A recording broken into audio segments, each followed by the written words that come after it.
grow, get rid of old ways.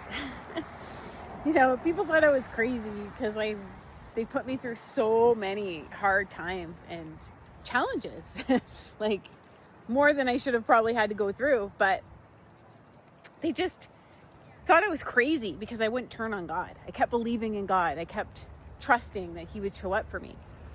And they got really angry and mad because, they gave up, because they separated themselves from God. I refused to separate myself from God. I refused to disconnect from the larger part of me. And that's all that darkness wants to do. And so you have to recognize that, when you're being tested and trials and tribulations, it's to get you to turn away from yourself.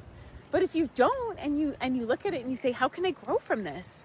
How can I overcome these feelings that I don't like? How can I integrate my shadow? How can I face my demons so I have power over them so they don't run me? It's when we run from them, then we get stuck. And then the darkness wins because you're allowing it to control you, because you're not fully feeling those feelings, facing them, trying to learn from them and grow from them.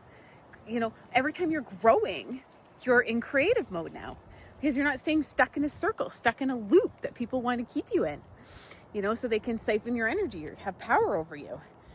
I live very unconventionally, but I'm happy and I'm free because I live in flow. I live in the moment. I trust. I'm grateful for the little things, for what I have. And by doing that, it raises my frequency. So I'm not stuck in that lower ego or collective mind or a state of being that makes me feel bad about myself. But instead I'm in wonder and awe and well, what if this, and possibility. And it's just a way more elevated way to live.